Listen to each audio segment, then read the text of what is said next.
Yun, magandang araw uli mga bossing. At meron na naman sa akin nagsabi.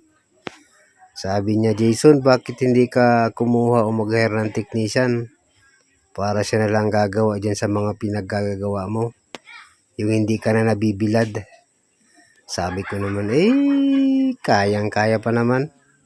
Sabi ko nga, hanggat kaya pa, ako muna ang gagawa. Saka na lang tayo kumuha ng ibang technician. Yun, intro uli at may ginaya na naman tayo. Dito tayo ngayon mga busing sa isang lugar kung saan maglalagay kami ng bendo. At mababa lang ang ilalagay naming antena dito. Papatong lang namin dyan sa bubong. Kalahating tubo lang, 10 feet ang ilalagay namin dito. Yung nilalagyan na namin yan ng turnbuckle. Isang gayeng lang ilalagay namin kasi kalahating tubo lang 10 feet. Yung subukan kong umakyat kung kaya pa. Gapang gurang gapang yun. Kayang-kaya pa. At dyan ako sa taas ng bubong, ilalagay ko yung kalahating tubo. 10 feet lang yan. Tapos, nilagyan namin ng base para hindi masira yung bubong ng may-ari ng bahay. At yun. Hinahanap na ni paring buboy yung mas mainam na signal. Tanaw naman kasi dyan yung tower. At yun, silipin natin ng speed kung ilan ang kayang sagapin. 43, 42. Yun, 42. Okay na yan, kahit apat na bindo. Depende sa mga client. At yun, nilagay ko na yung bindo. Tapos, pagkatapos yan, lalagyan natin ng isang sub-bindo dun sa ibaba. Halos 100 plus meters ang layo dito sa main.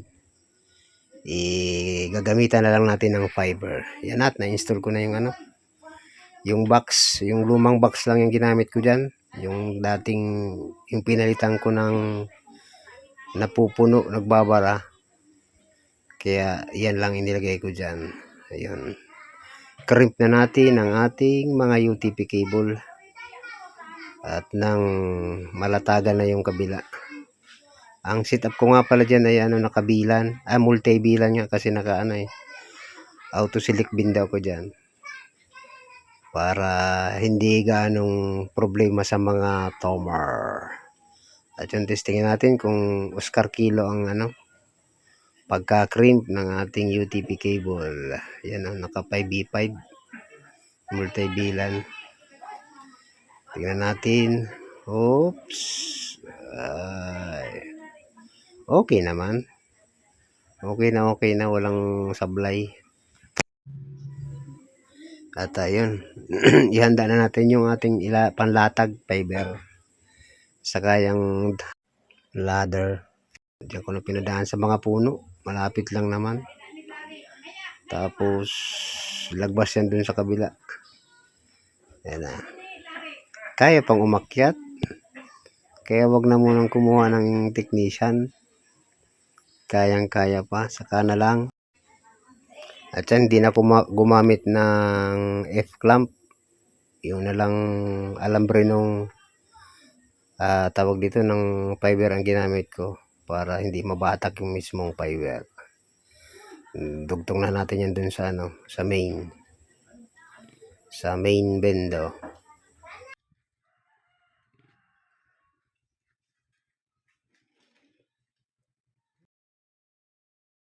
At ayan, akyat uli.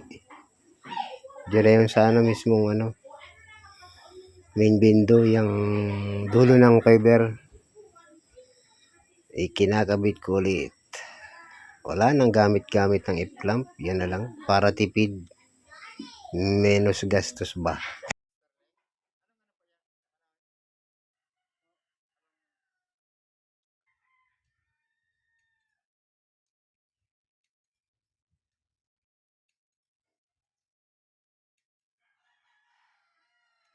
At yun, naikabit na. I-terminate na natin yung fiber. Tsamba-tsamba lang ito. Hindi ako expert sa ganito. Tsamba-tsamba lang pero gumagana naman. Ayan ay napanood ko lang sa mga tutorial. Pero okay na rin. Basta gumagana, may naguhulog pa naman. Tinanggal na yung dulo ng fiber.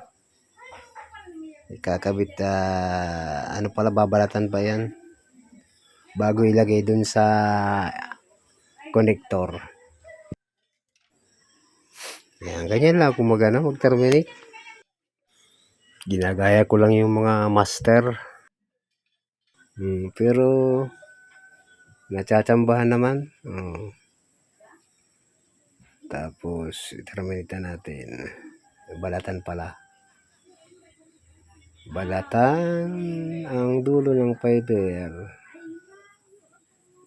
Di ba? Punasan lang ng damit na malinis. Wala nang alcohol. Siya na yan. Pinutol ang dulo. Ganyan lang yan. Sabay ipinasok. Buti na lang hindi pa tayo pasmado. Ha? Shoot na? Ay, di pa pala. Ganyan lang yan,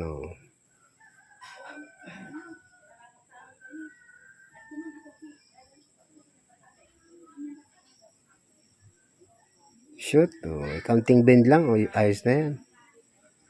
At ilalak na. Ayos na yan, laban na yan. Lagyan na natin ng media cone. Palampas dun sa kabila.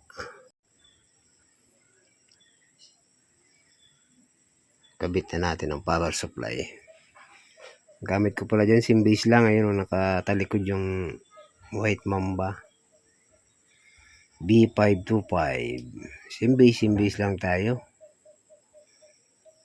Isang modem. Lalagyan natin ng apat na bendo. Yan, ito yung sa kabila, yung sa bendo. Tignan natin ang loob. Yun, sa bendo lang yan. Galing doon sa kabila.